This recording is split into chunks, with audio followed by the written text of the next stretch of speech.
안녕하십니까. 포커스인 문철진입니다. 경남 혁신도시에 LH를 비롯한 11개 공공기관이 이전한 지 어느덧 4년이 지났습니다.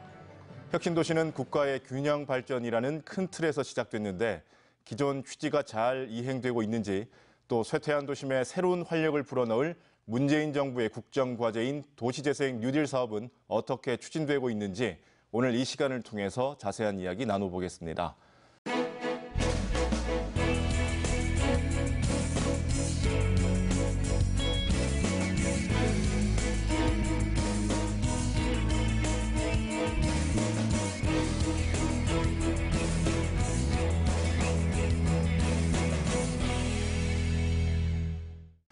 먼저 오늘 함께 하실 분들 소개해드리겠습니다. 한국토지주택공사 박상후 사장님 나오셨습니다. 어서 오십시오. 네, 안녕하세요. 진주시를 출입하고 있는 MBC 경남 보도국의 윤주화 기자도 함께합니다. 어서 오세요. LH가 경남 혁신도시로 이전한 지 어느덧 4년이 됐습니다. 이제는 어느 정도 경남에 정착을 했다고 봐야 할 것 같은데 박상후 사장님은 어떻게 보고 계십니까? 예, 저희 공사가 경남 혁신도시로 이전한 것이 공식적으로 2015년 5월입니다. 그러니까 18년이니까요. 횟수로 만 3년이 지나고 4년 차에 접어들고 있습니다. 처음에 왔을 때는 여러 가지로 낯설고 직원들이 힘들어 했었는데 지금은 굉장히 많이 지금 좋아지고 있고요. 가족을 데리고 내려오는 직원들도 많아지고 또 저희들이 근무하는데 여러 가지로 또 지역 주민들의 관심과 성원을 받고 있기 때문에 더 좋은 그 회사 경영도 이루어지고 있지 않나 하는 생각을 하게 됩니다. 네, 윤주화 기자. 네. 자, 혁신도시가 들어서고 공기업 이전을 하면서 LH도 이전을 했는데요. 자, 시청자들의 이해를 돕기 위해서 혁신도시 조성 과정 그리고 LH를 포함한 공기업들의 이전 과정 설명을 좀 해주시죠. 네. 이 혁신도시는 노무현 정부 때 시작이 됐죠. 국가 균형 발전 사업의 하나로 시작이 됐습니다. 인구와 산업 그리고 경제력이 수도권에 지나치게 집중되다 보니 수도권은 주택난, 교통난 때문에 힘들고 또 수도권과 지방의 격차가 크다 보니 국가 경쟁력이 저하된다는 이런 배경에서 출발을 했습니다. 당시 정부와 12개 시도지사가 공공기관을 지방으로 이전하자 이런 협약을 체결했고요. 관련 법이 2007년에 공포가 됐습니다. 전국 11곳의 혁신도시가 조성이 됐고 경남 같은 경우는 진주, 충무공동이 들어섰습니다. 말씀하셨듯이 2015년에 LH 이전을 시작으로 남동발전 그리고 KTL 이런 공기업들이 이전해 왔는데요. 2016년까지 11개 공공기관이 모두 이전했으니까 사실상 맨 처음 논의가 시작된 지 거의 10년 만에 이 혁신도시가 완성된 겁니다. 네, 11개 공기업이 이전을 했습니다. 평가는 여러 가지로 나누어질 텐데 자, 11개 공기업들이 경남 혁신도시로 이전을 하면서 달라진 점들이 많이 있겠죠? 네, 그렇습니다. 아시다시피 진주, 충무공동은 과거에는 논밭이었다고 하죠. 그곳에 우리나라 최대 공기업인 이 LH를 비롯해서 공공기관 11개가 이전해 왔으니까 진주로서는 상당한 변화입니다. 혁신도시가 있는 충무공동 인구, 지난해 기준으로 17,000명 정도인데요. 특히 이 젊은 층 인구 유입이 많다 보니까 올 상반기 같은 경우는 진주에서 가장 신생아가 많이 탄생한 곳이기도 합니다. 세수도 크게 증가했는데요.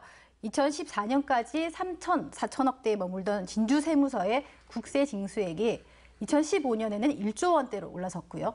2016년과 지난해는 연속 2년간 2조 원대를 기록했습니다. 경남에서 단연 1위로 올라선 겁니다.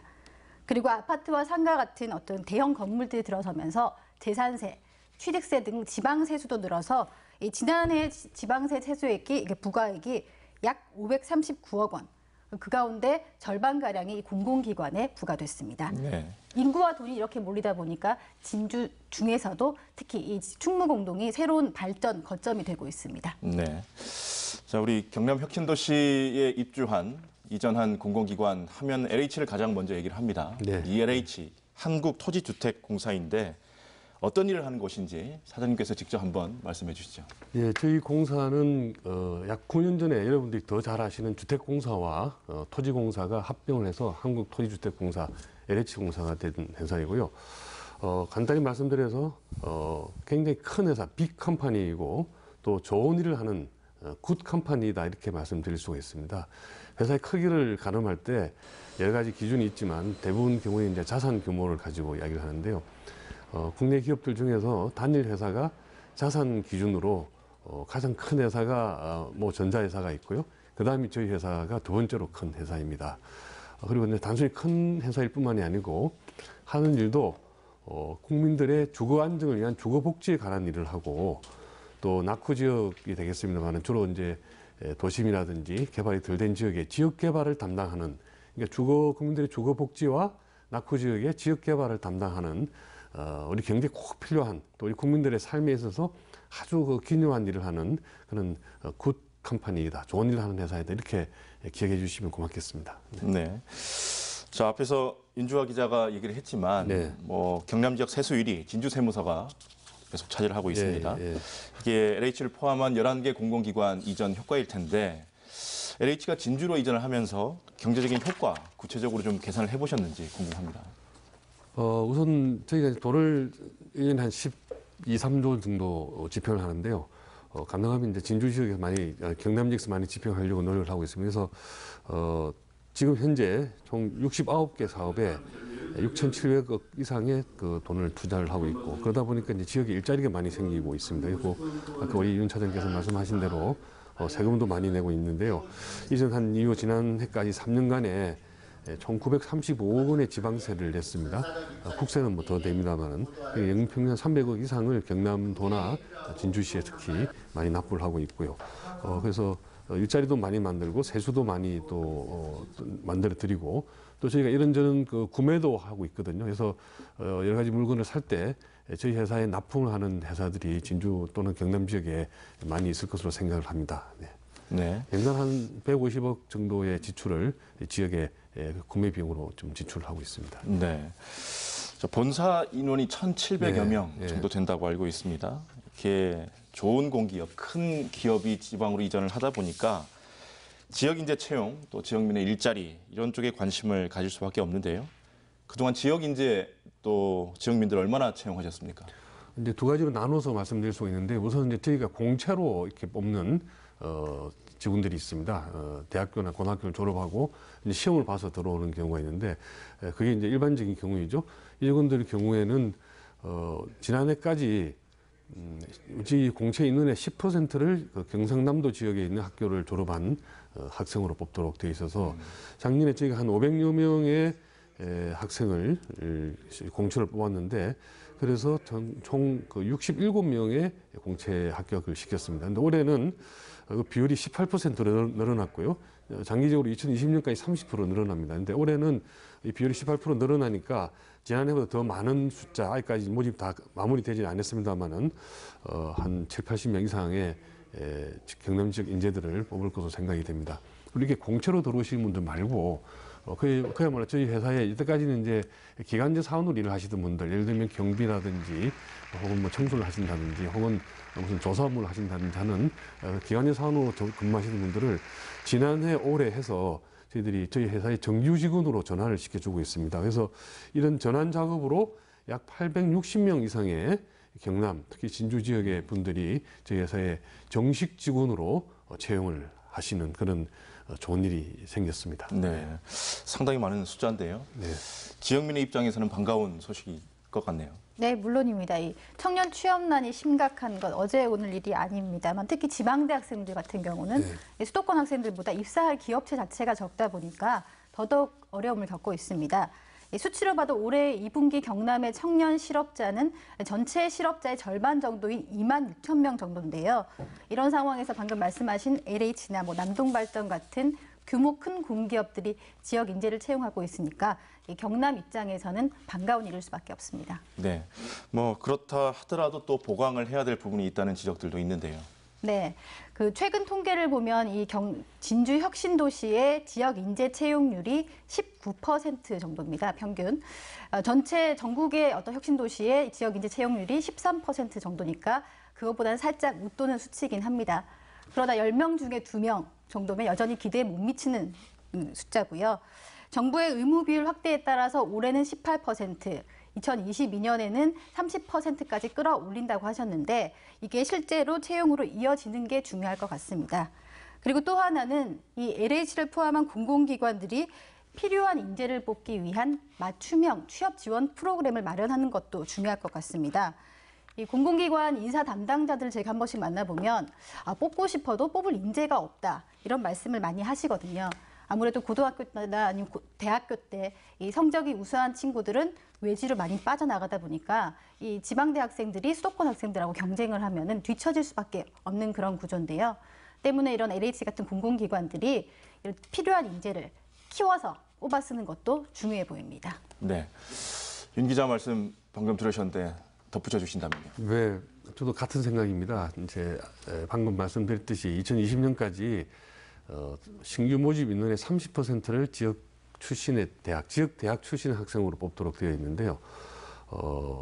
그 비율도 이제 정부 스케줄 따라 점점 좀 늘려나는 것도 필요하고, 또 학생들이 단순히 이제 정부 이런 규제에 의해서 합격을 하는 것이 아니고 그야말로 실력을 갖춰서 이렇게 이런 규제가 없더라도 합격을 할 수 있도록 학업 과정에 저희들이 지원해드리는 게 필요하다고 생각합니다. 그래서 저희가 취업 지원 프로그램을 만들어서 학생들이 좀 더 체계적으로 취업 지원을 할 수 있도록 도와드리고 있습니다. 그리고 경상남도에 있는 도내 8개 대학과 함께 오픈 캠퍼스, 공동 강의실 같은 걸 만들어서 이걸 통해서 취업 정보라든지 또는 면접 요령이라든지 혹은 여러 가지 또 핵심이 되는 여러 가지 그 과정들에 대한 그 지식을 서로 공유하는 그런 플랫폼도 만들어 드리고 있습니다. 그래서 앞으로 이런 노력을 쭉 꾸준히 해 나가면 굳이 이제 고등학교를 졸업하고 서울로 가지 않아도 진주 지역에, 경남 지역에 있는 대학을 가도 좋은 공기업에 취직을 할 수 있다 하는 그런 확신이 학생들 또는 학부모님들께 뿌리내린다면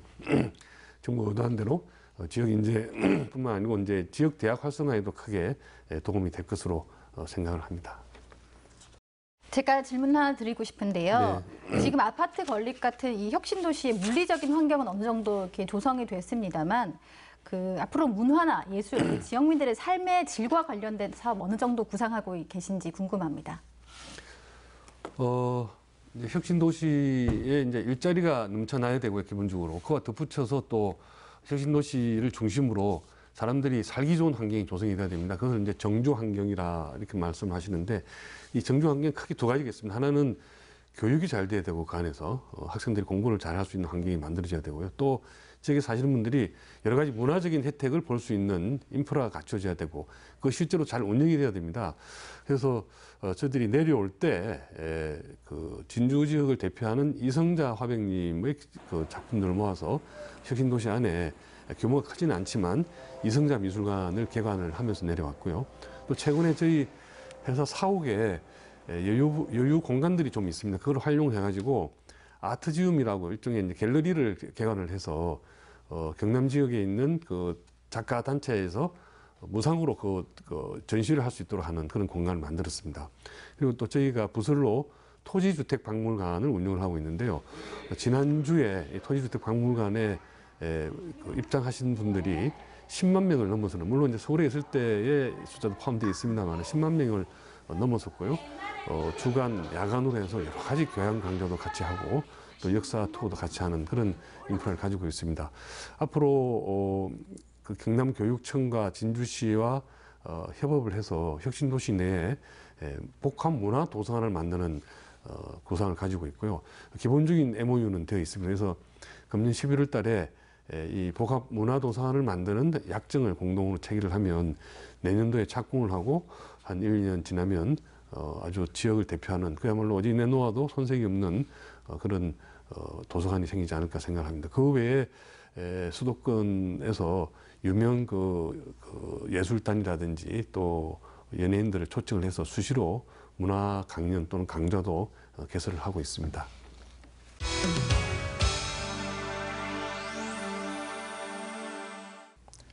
혁신도시를 만든 목적이 원래 지역 균형 발전이지 않습니까? 네. 특히 경남은 서부 지역이 좀 낙후되어 있다 보니까 서부 경남 균형 발전 이쪽에 관심을 갖는 분들이 많습니다. 지역 균형 발전을 위해서 LH가 중점적으로 추진하는 사업이 있습니까?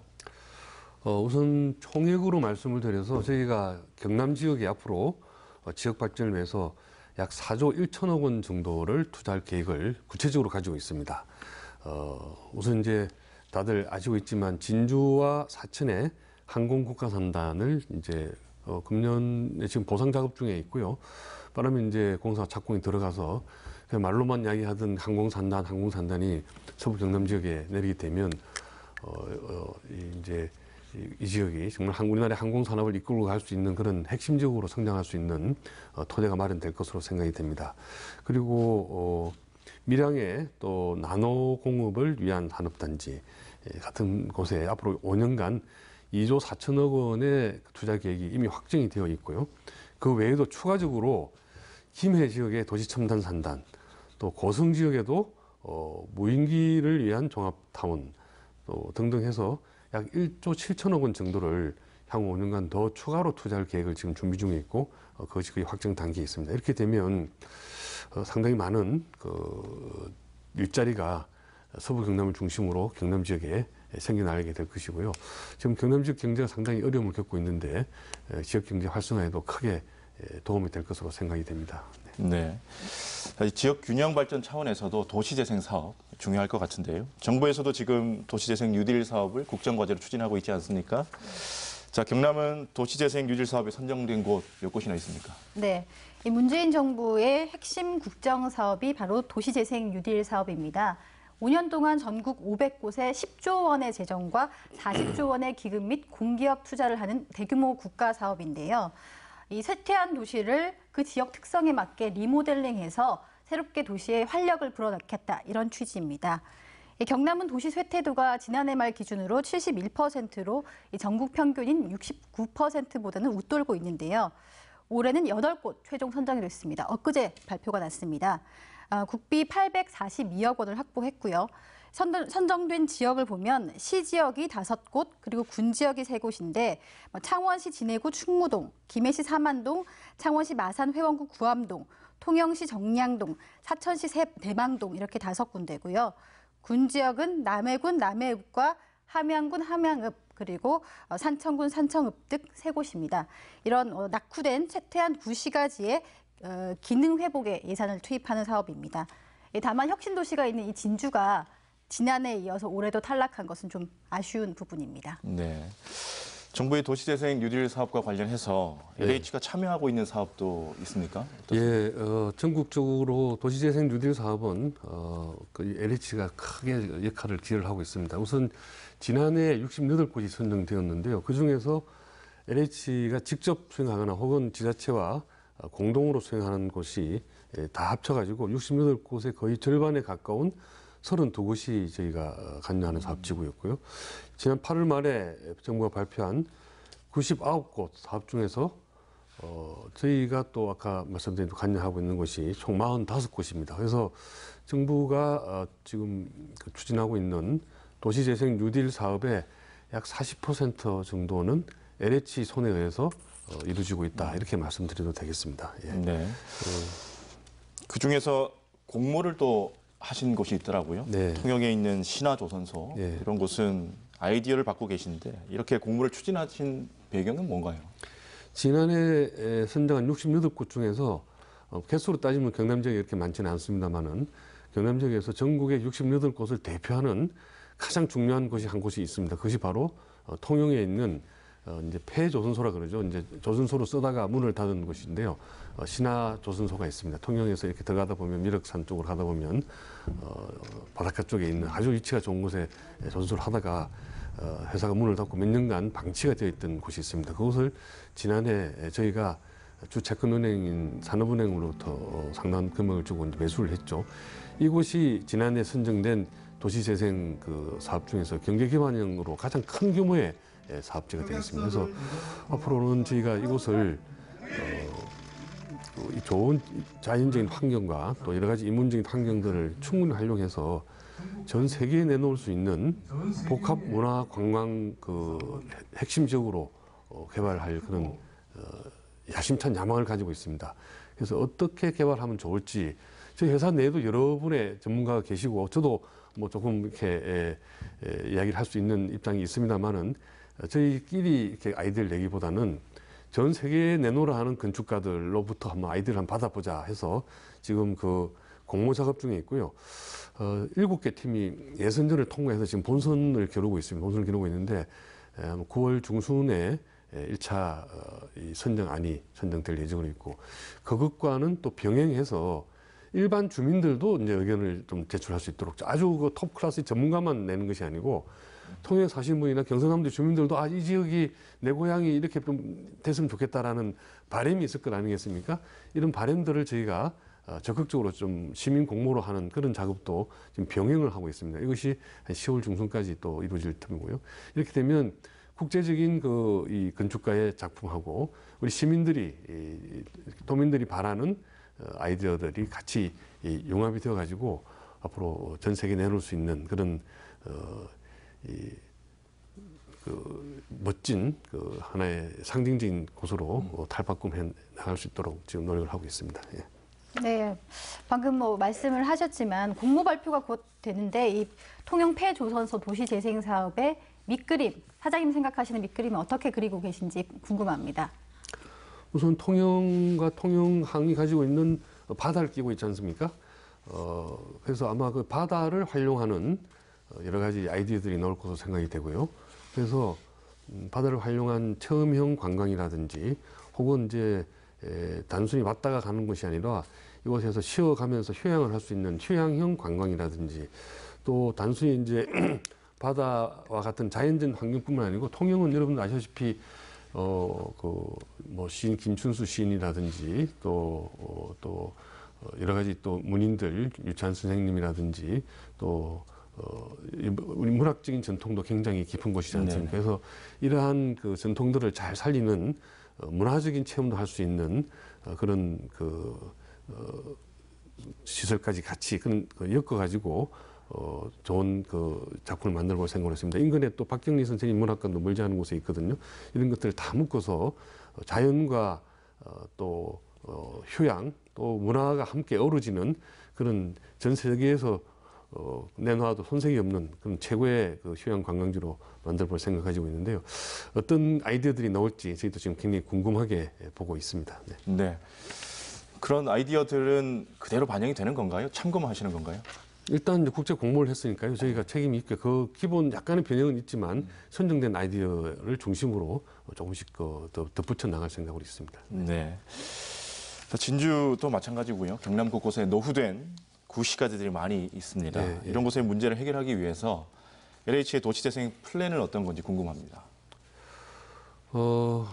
이제 그 경남도 내 뉴딜 사업이 총 14곳이 있는데요. 그 중에서 이제 지난해 선정된 2곳하고 금년도에 선정된 4곳에 LH가 사업을 참여하고 있습니다. 나머지는 이제 자치단체가 자체적으로 하는 것이고요.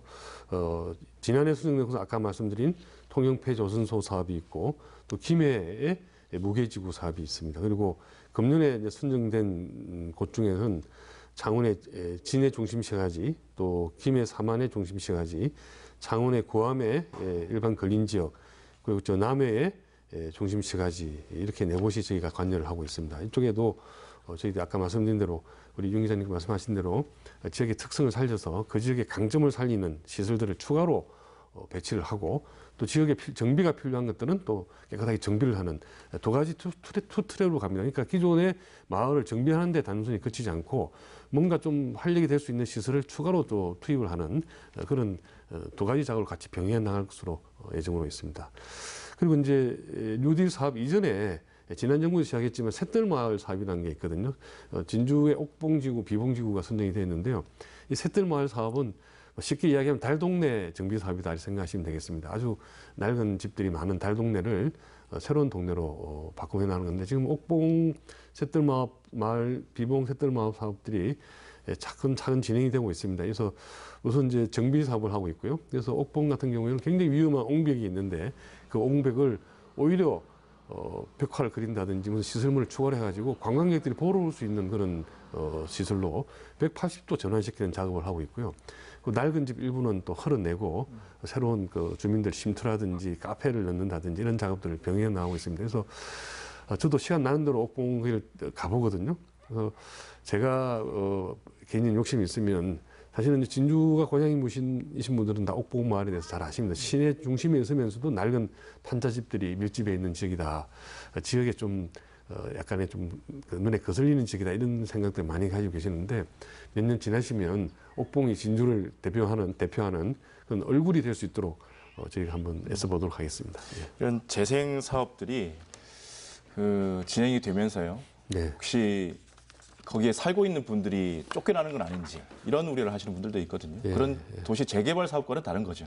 이제 재생 사업은 기본적으로 철거를 전제로 하지 않기 때문에 기본적으로 거기 사시는 분들이 오히려 재산 가치도 올라가고 좋습니다. 다만 이제 세입자이시거나 거기서 가게를 하시는 분들이 이제 집 동네가 좋아지면 뭐 자연스럽게 또 집값, 전세값, 또 임대료가 올라서 그 임대료를 보충을 못해서 쫓겨나는 현상이 있는데 이거를 전문 용어로 뭐 젠트리피케이션이라고 그렇게 씁니다. 근데 이런 일도 사실은 생기면 안 되겠죠. 그래서 저희들이 이 도시 재생 사업을 하면서 그 지역에 공공 임대주택도 좀 추가로 배치를 하고요. 그래서 그 지역의 세입자들이 저렴한 임대료로 계속해서 살 수 있도록 좀 도와드리고 또 공공 임대상가 저희들 버전으로 희망상가라, LH 희망상가라 이렇게 이름을 붙였는데 가게가 나오는 것들 저희들이 좀 인수를 해서 동전과 같은 그런 저렴한 가격으로 계속해서 장사를 할 수 있도록 도와드리는 작업도 병행해서 하고 있습니다. 네, 제가 그 진주 옥봉동 사실 취재를 갔다 왔었거든요. 예, 예. 달동네가 변신하고 있다 이렇게 해서 취재를 갔었는데 말씀하신 것처럼 그 지역 주민들하고는 좀 약간의 괴리감이 느껴지는 것도 사실이었거든요. 예, 뭐 겉은 변하고 있지만 거기 사시는 분들은 그대로 좀 뭐 워낙 그 저소득층들이 많이 계시다 보니까 그 어떤 겉을 변화시키는 사업들이 자신의 삶과는 약간 떨어져 있다는 느낌? 그래서 전혀 뭐 호응이 별로 없다든지 지역 주민들한테는 그렇게 크게 와닿지 않는 사업 같은 느낌도 제가 받았습니다. 그런 부분에 대한 보완도 좀 있어야 될 것 같고 아까 잠시 제가 말씀드렸는데 이번에 그 진주가 도시재생 뉴딜 사업에서 탈락하지 않습니까? 그런 원인은 어디 있다 보십니까? 말씀하신 옥봉 지역의 주민 참여를 위해서요. 저희가 이제 마을 활동가 분들과 함께 일을 하고 있어서 지역 주민들의 참여가 뭐 저는 나름대로 이루어졌다고 생각하는데 우리 윤 기자님 지적하신 대로 더 많은 주민들이 직접 그 의사결정 과정에 참여하고 또 지역이 발전하면서 이루어지는 혜택을 같이 향유할 수 있도록 노력을 하겠습니다. 이번에 진주시가 그 뉴딜에서 지금 탈락한 것은 뭐 저희가 같이 협업을 했던 게 아니라서 뭐 구체적인 내용은 모르겠습니다만은 조금 이제 여러 가지 면에서 그 선정 절차가 뭐 특정 개인이 하는 것이 아니고 평가 교수님들이 전국을 돌면서 같이 상대 평가를 하고요. 뭐 그래가지고 그 나온 점수를 가지고 하는 프로세스가 있는데 아마 조금 준비가 미흡하지 않았던가 하는 생각을 합니다. 그래서 내년에는 꼭 될 수 있도록 저희가 이제 준비 과정에 앞으로 1년 남아 있으니까 좀 더 적극적으로 같이 진주시와 협업을 해서 내년에 반드시 좀 선정될 수 있도록 그렇게 힘을 보태도록 하겠습니다. 네. 요즘에 그 젊은층 취업난뿐만 아니라 주거난도 전국적으로 심각한 문제입니다. 이 경남에서 추진되고 있는 올해 주택 공급 계획 어떻게 되는지 궁금합니다.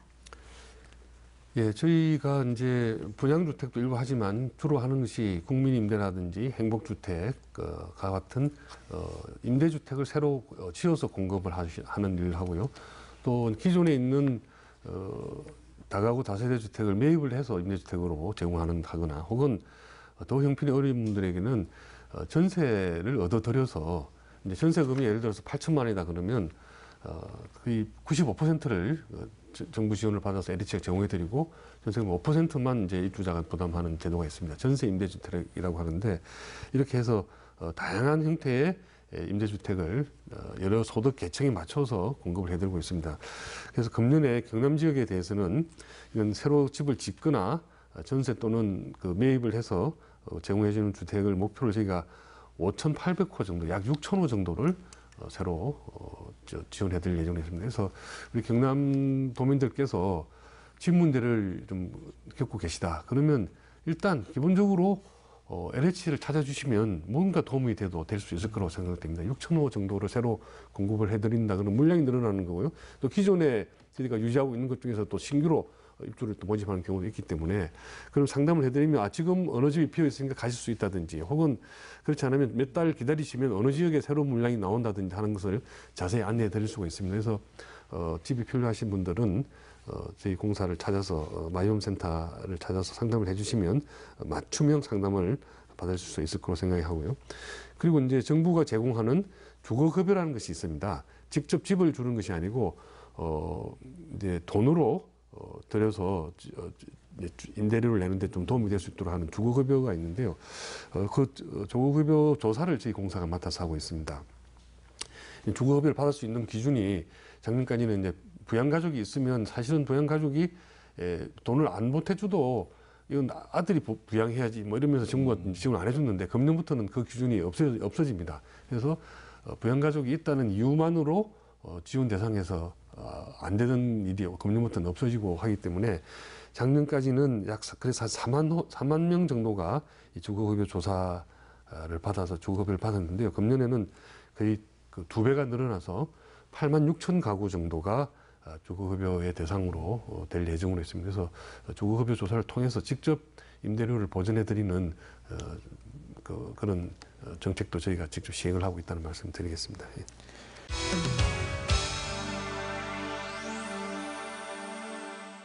이번에는 정부에서 추진하고 있는 정책 사업들 어떻게 추진되고 있는지 이야기 나눠보겠습니다. 문재인 정부의 첫 번째 공급 정책인 주거복지 로드맵, 무주택 서민 실수요자를 위한 건데 이 사업에 대해서 윤주호 기자가 취재를 했죠. 네. 지난해 11월 말이었죠. 국토교통부가 발표했습니다. 이 주거복지 로드맵은 촘촘한 설계로 사각지대가 없는 주거복지망을 구축하겠다는 정부의 정책입니다. 지원 대상을 청년층, 그다음에 신혼층, 고령, 저소득 취약계층으로 구분했고 공급자 중심이 아닌 수요자 중심으로 각 대상에게 맞는 생애 단계별 그리고 소득 수준별로 맞춤형 지원을 하겠다는 겁니다.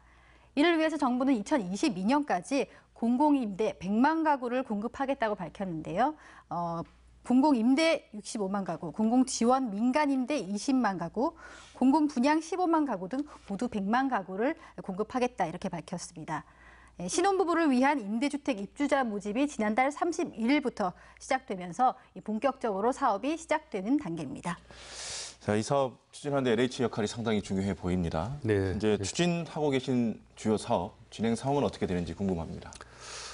우선 주거복지 로드맵에 대해서 말씀을 드리면 이제 지난해 11월이었죠. 그 문재인 대통령 정부가 야심차게 발표를 한 정책입니다. 전체적인 물량이 이제 발표 당시에는 100만 호였는데 이제 금년 들어와서 조금 더 늘었어요, 사실은. 그래서 104만 5천 호가 정부가 계획 동안에 새로 착공을 하거나 혹은 실제로 공급을 하는 그런 물량이 되겠습니다. 굉장히 많은 물량입니다. 100만 호 그러면 우리가 돈 100만 원 그러면 얼마 아니지만 물건으로 100만 호 그러면요. 우리 경상남도에 있는 모든 주택이 창원, 그 양산, 김해, 진주 다 해서 경상남도에 있는 모든 주택이 110만 호 정도 됩니다. 그러니까 100만 호를 104만 호를 더 5년간 더 추가로 하겠다는 것은 지금 경상남도에 있는 모든 주택에 해당되는 만큼의 새로운 물량을 공공에서 공급을 하겠다 하는 정말 아주 야심찬 계획이고 대단한 계획이라고 평가할 수 있겠고요. 그 중에서 저희 공사가 맡은 몫이 전체의 75%인 78만 6천 호입니다. 그래서 정부가 추진하는 그 주거복지 로드맵의 4분의 3을 저희 LH공사가 담당을 하고 있다 이렇게 말씀드릴 수 있겠습니다. 그럼 나머지 4분의 1은 누가 하느냐? 서울에 있는 SH공사나 우리 경남에도 도시개발공사가 있지 않습니까? 이런 이제 지방 공기업들이 담당을 하거나 혹은 일부 민간 그 임대사업자들이 역할을 하도록 그렇게 지금 계획이 되어 있습니다. 그래서 저희가 굉장히 큰 책임을 지고 있다라고 말씀드릴 수 있고요. 이 책임을 반드시 완수를 해야 해서 국민들의 주거생활 안정에 기여를 해야 되겠다는 것이 저희 공사가 맡고 있는 여러 가지 책임이 있지만 그중에 가장 크고 또 중요한 책임이 되겠습니다. 그중에 이제 저희가 구체적으로 하는 일을 말씀을 드리면 저희가 이제 공공임대주택의 경우는 정부 물량 약 70만 호 중에서 57만 호를 맡아서 계층별로 청년, 신혼부부, 고령층 또 그 외에 일반 저소득 계층 등 이렇게 연령별로 맞춤형 주택을 공급해 주고 있고요. 그리고 이제 분양주택도 적잖게 저희들이 하고 할 예정으로 있습니다. 이제 그 공공분양주택을 전체적으로 15만 호를 정부 계획을 하고 있는데 그중에 저희 공사가 13만 호를 공급할 예정으로 있고 특히 또 신혼부부들을 위한 신혼희망타운 10만 호는 이와 별개로 또 공급을 할 예정으로 있습니다. 그래서 지금까지 이제 저희가 임대아파트 위주로 최근에 많이 공급을 했는데 앞으로는 공공분양주택도 많이 공급할 예정으로 있고 공공분양주택을 공급하게 되면 뭐 임대주택도 마찬가지입니다만 무엇보다도 아주 좋은 평면 설계와 또 철저한 품질 관리를 통해서 입주하시는 분들이 만족해서 살 수 있도록 그렇게 노력을 하겠습니다. 그중에서 금년에만 임대주택 또 분양주택 다 합쳐서 13만 호를 저희들이 새로 하기 위해서 노력을 하고 있습니다. 네. 네. 정부의 혁신성장 정책 하나로 스마트 시티도 강조되고 있습니다. 뭐 여러 가지 변화를 가져올 것으로 예상이 되는데, 자, 윤주아 기자가 스마트 시티가 어떤 건지 소개를 좀 해주시죠. 네, 스마트 시티라는 것은 말 그대로 똑똑한 도시입니다. 이 기존 도시에다 인공지능 그리고 정보통신 기술을 접목해서 도시의 편익을 극대화한 도시를 말하는데요. 뭐 예를 들어서 스마트 횡단보도라고 하면 교통 정보를 수집해서 무단 횡단을 못하게 한다든지, 보행 대기자가 있을 때만 이 보행 신호를 점등한다든지 해서 전기료를 아끼는 거고, 또 뭐 스마트 주차장이라면 주차 정보를 실시간 제공해서 우리가 주차 공간을 찾기 위해서 배회하는 일이 없도록 이렇게 하는 겁니다. 지금도 우리가 버스 정류장에 가보면 그 내가 타고 싶은 버스가 몇 분 뒤에 도착하는지 알 수 있지 않습니까? 사실 과거에는 마냥 기다릴 수밖에 없었는데 이런 편의를 도시 곳곳에 접목시키겠다는 겁니다. 지금 혁신도시 시즌2 용역 중인 걸로 알고 있는데요. 시즌2에서도 이 스마트 도시가 논의되고 있습니다. LH에서는 그러면 스마트 시티와 관련해서 어떤 준비를 하고 계십니까? 이것도 마찬가지로 정부가 추진하는 스마트 시티의 주 플레이어가 주된 선수가 저희 LH 공사다 이렇게 생각하시면 되겠습니다. 우선 이제 우리 시청자들께서 이해를 돕기 위해서 아까 우리 윤 기자님 설명을 잘 해주셨지만 스마트 시티를 다시 한번 말씀드리면 그 전에 이제 유시티라는 걸 했어요.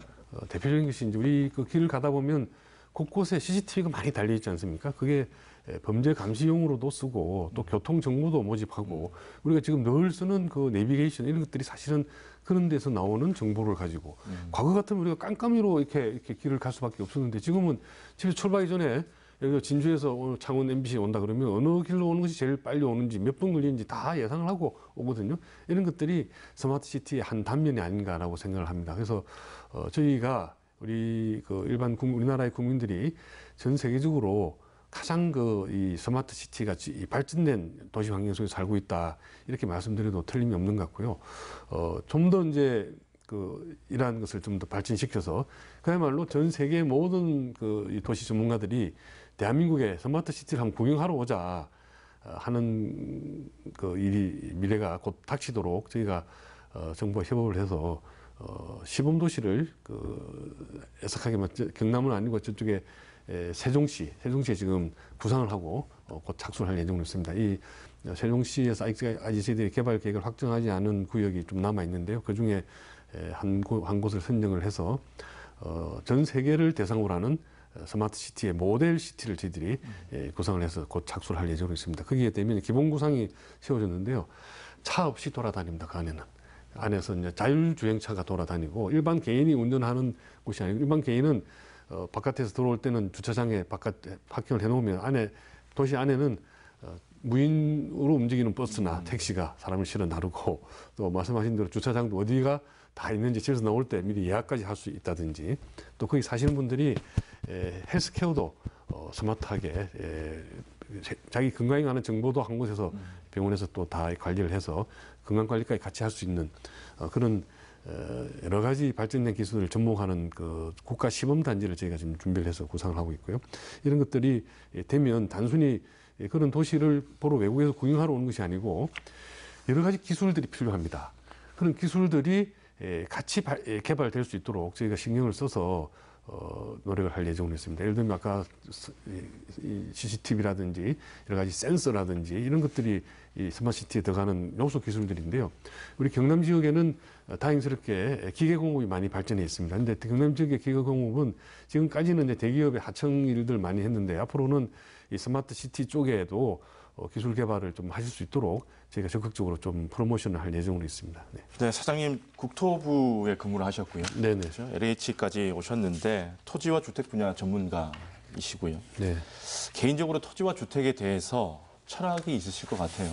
오랜 시간 몸담으셨던 분야니까요. 어떻습니까? 네. 토지와 주택은 기본적으로는 이제 재화이고 우리 시장 경제를 근간으로 하는 자유경제 체제에서는 사유재산도 존중을 해야 되고 굉장히 또 중요한 사유재로서 개인의 재산 목록 1호가 특히 주택이지 않겠습니까? 그렇지만 이게 이제 가지는 성격을 보면 단순히 개인이 쓰고 많은 그냥 뭐 소비자라든지 이런 거하고 다르게 다른 사람에게도 굉장히 영향이 많이 가는 겁니다. 그래서 약간의 이제 공공재적인 성격도 많이 가지고 있다. 사유재이긴 하지만 공공재적인 성격도 가지고 있는 것이기 때문에 소유는 우리가 개인 소유를 인정해드리고 또 재산권 행사를 인정해야 되지만 그 토지를 어떻게 또 주택을 어떻게 이용한다든지 하는 그 이용과 또 그것을 통해서 얻어지는 수익 이런 부분에 대해서는 일정한 공적인 그 규제 또는 그 공적인 역할을 부여해야 되지 않느냐 하는 그런 생각을 가지고 있습니다. 그래서 기본적으로는 사유재산의 가치를 존중해주고 또 사적인 거래를 또 시장을 존중해야 되지만 그 이용과 또 거래에 따른 또 수익에 있어서는 일정한 정도의 공적 의무를 지는 것이 필요하다고 생각을 합니다. 네.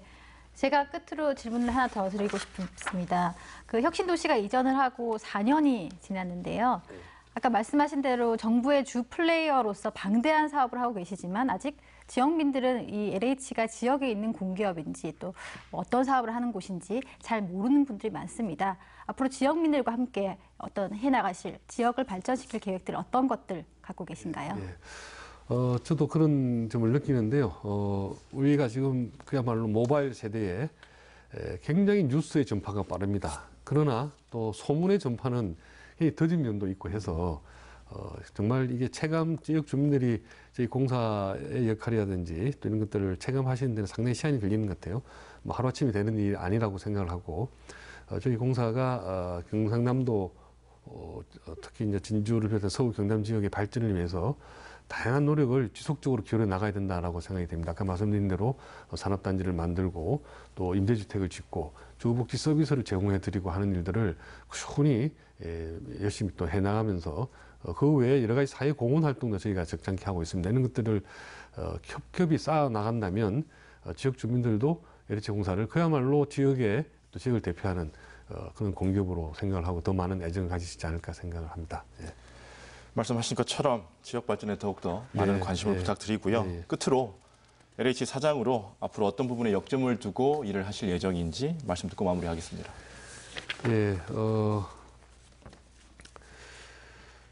저희 공사는 아까 말씀드린 대로 주거복지, 국민들의 주거생활 안정과 또 지역개발 이 두 가지를 사업의 축으로 하는 좋은 일을 하는 공기업입니다.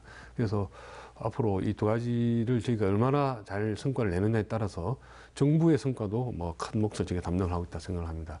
특히 이제 저희가 공기업, 기업이긴 하지만 효율성만을 추구하는 것이 아니고 이런 저희가 가지고 있는 본연적인 두 가지의 목표가 요즘 표현으로는 사회적 가치에 해당되는 것들이거든요. 그래서 좀 더 따뜻한 사회를 만들고 또 형편이 어려운 분들께서 길을 펴고 살아갈 수 있도록 여러 가지 또 도움도 드리고 하는 것이 저희들의 목표입니다. 그래서 저희는 우선 저희가 만들고 운영하는 공공임대주택이 아까 우리 윤 기자님 말씀 중에는 지역 주민들이 집값 떨어질까 봐 들어오는 걸 반대한다라는 이야기가 있었는데요. 지금까지는 사실 뭐 그런 면이 없잖아 있습니다. 그러나 앞으로는 LH가 짓는 공공임대주택이 들어오면 지역 발전도 되고 또 무엇보다도 나 LH 아파트에 살아요라고 하는 것이 자랑이 될 수 있도록 정말 좋은 품질의 집 그리고 그 안에 살면 여러 가지 생활 서비스가 같이 어우러지는 그래서 애 키우기 좋고 어르신들 모시기 좋은 곳이 LH 아파트다 이런 인식이 들 수 있도록 그렇게 노력을 하겠습니다. 그리고 또 지역 개발에 있어서도 아까 말씀드린 구도심의 재생이라든지 또 새로운 그 미래를 위한 산업용지를 만드는 새로운 개발이라든지 또는 이제 세계 시장으로 나가는 세계로의 진출이라든지 이런 것들도 저희들이 첨단 기술과 함께 앞장서서 과감한 투자와 적극적인 개발을 해 나가도록 하겠습니다. 그리고 이러한 주거복지의 전도사 또 지역개발, 경제발전의 선구자의 역할을 이 경상남도 지역에서 저희가 더 먼저 시행을 하고 더 많은 혜택이 이 지역에 내려올 수 있도록 최선을 다해서 노력하겠습니다. 네, 오늘 두 분 말씀 잘 들었습니다. 한국토지주택공사 박상우 사장 고맙습니다. 네, 감사합니다. 보도국 윤주화 기자도 수고하셨습니다. 네. 얼마 전 문재인 대통령이 원주 혁신도시에서 공공기관의 고강도 혁신을 주문했습니다. 대통령의 이번 발언은 공공기관들이 제 역할을 다하지 못하고 있다고 판단했기 때문이라는 분석입니다. 지역 발전을 견인하는 혁신도시가 되기 위해 함께 노력하는 공공기관의 모습 기대해 보겠습니다. 포커스인 여기서 인사드립니다. 함께해 주신 여러분 고맙습니다.